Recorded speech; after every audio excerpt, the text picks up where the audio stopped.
महाराजांचा, डॉक्टर बाबासाहेब आंबेडकरांचे नातू श्रद्धेय बाळासाहेब आंबेडकर वंचित बहुजन आघाडीचे सर्वेसर्वा श्रद्धेय बाळासाहेब आंबेडकर यांचं मंचावर आगमन झालेलं आहे।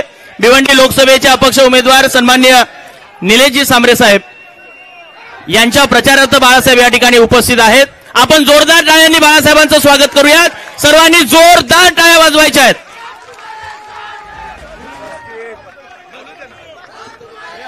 उपस्थित सर्वांनी जरा गप्प बस, जरा शांत बस, जरा बस खाली।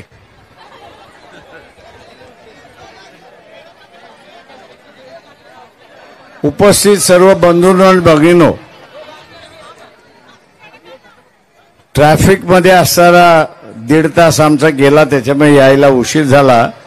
मी आपल्या सगळ्यांना या ठिकाणी असताना दिलगिरी व्यक्त करतोय।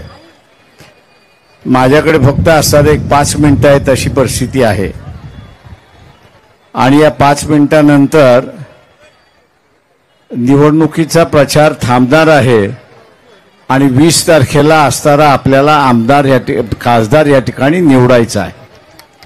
मित्रो, एकंदरीत परिस्थिती आपण त्या ठिकाणी पाहतोय। काल मुंबईमध्ये असणारे 2 तमाशा झाला, एक शिवाजी पार्कला झाला आणि एक बीसी ग्राउंडवरती झाला। एकमेकांना शिव्या घालण्याच्या पलीकडे दुसरं काहीच मला त्या ठिकाणी सापडलं नाही।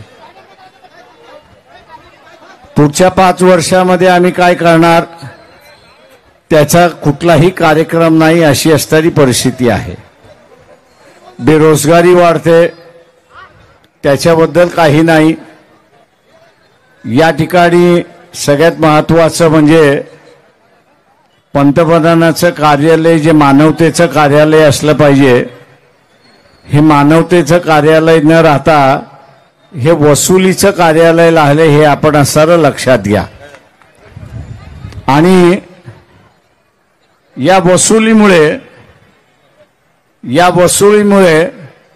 या देशातलं 2014 ते राज्यसभेमध्ये प्रश्न विचारण्याच्या तारखेपर्यंत ते मागच्या 3 महिन्यापर्यंत या ठिकाणी 17 लाख हिंदू कुटुंब की ज्यांची मालमत्ता 50 कोटीच्या वरती आहे, त्यांनी नुसताच देश सोडला नाही तर त्यांनी नागरिकत्व सोडलं अशी असणारी परिस्थिती आहे।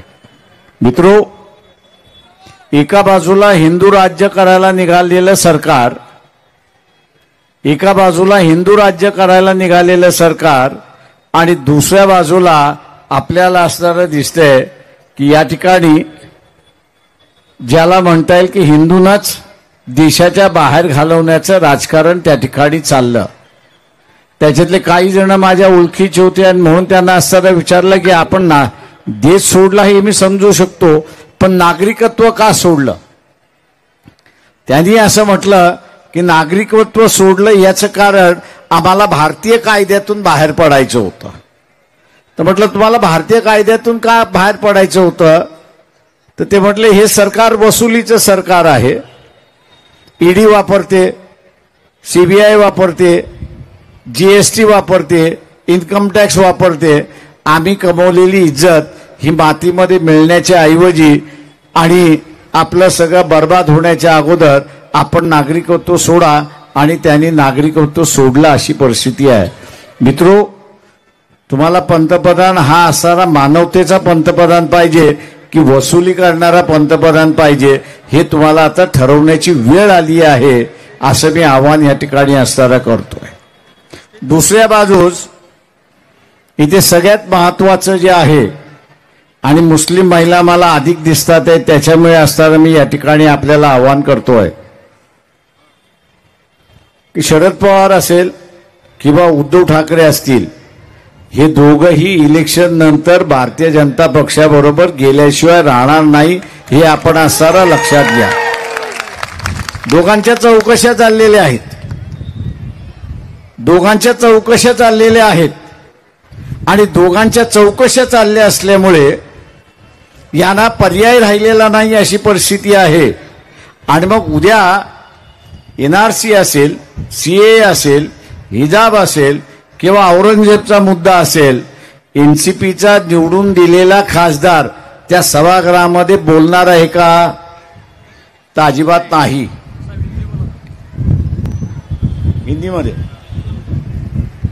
मैं जो कहना चाहता हूं कि एनसीपी और उद्धव ठाकरे दोनों जो है ये इलेक्शन के बाद बीजेपी के साथ जाने के अलावा इनके पास कोई रास्ता नहीं है.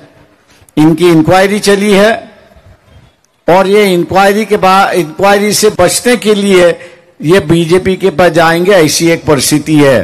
फिर रहा मुसलमानों का सवाल, फिर हिजाब का सवाल हो, एनआरसी का सवाल हो, या औरंगजेब का सवाल हो, या यहां पर मोहम्मद पैगंबर के बारे में का बिल हो. मैं ये समझता हूं कि एनसीपी का जो खासदार है, जो खड़े हैं, वो अगर चुन के जाए तो किसको वोट देंगे? आपके साथ रहेंगे या बीजेपी के साथ में रहेंगे? बीजेपी के साथ. तो ये सवाल सीधा है कि पिछले बार जब एनआरसी का कायदा आया तो एनसीपी जो है वो सदन से वॉकआउट कर गई और एक तरीके से उन्होंने सपोर्ट दिया. ऐसी एक परिस्थिति है. मैं ये मान के चलता हूं कि सामने इंडिपेंडेंट लड़ रहे हैं, किसी पार्टी पर उनकी कोई शिकायत नहीं हो सकती, ना किसी पार्टी का उन पर राज चल सकता है. वो अपने ही दिल के मालिक है, अपने ही विचार के मालिक है. और इसलिए जब इस मंच से वो कह रहे हैं कि हम मुसलमानों के साथ रहेंगे, उनके इश्यूओं के साथ रहेंगे, तो मैं समझता हूं कि उनके लफ्जों पर हम लोग ने विश्वास रखना चाहिए और वो हम लोग के साथ यहाँ पे लड़ेंगे और साथ रहेंगे. मैं ये बात जरूर कहूंगा और मुस्लिम समुदाय से कहूंगा कि यहां की फाइनेंस मिनिस्टर जो है, उनका नाम क्या है? उनका नाम क्या है? निर्मला सीतारामन. उनके पति है जिनका नाम है परकला प्रभाकरन, उनका नाम है. एक 16-17 दिन पहले उन्होंने जो है एक यूट्यूब पर मुलाकात दी. अपनी किताब के विमोचन के वक्त उन्होंने एक यूट्यूब पर मुलाकात दी, कलकत्ता से मुलाकात दी.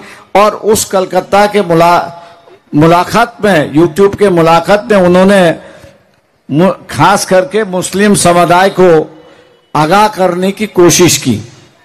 उन्होंने ये कहा कि ये प्राइम मिनिस्टर जो है, मोदी अगर दोबारा बनता है, प्राइम मिनिस्टर अगर बनता है, तो यहां लोकशाही खतरे में आ जाएगी और ये हुकुमशाह बनने की कोशिश करेगा. और जिस दिन ये हुकुमशाह बन, जो पति है परकला प्रभाकरन यहां पर दे रहे हैं. इसलिए मैं अनुरोध करता हूं आप लोगों से, 5 बजने का वक्त आ गया है, मैं मुस्लिम समुदाय से आग्रह करता हूं, विनती करता हूं कि आप सामने के साथ रहिए. उनकी निशानी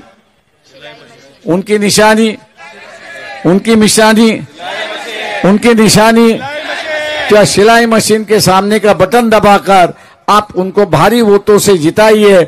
यही गुजारिश करते हुए मैं आपसे रजा लेता हूं. अल्लाह हाफिज. जय हिंद.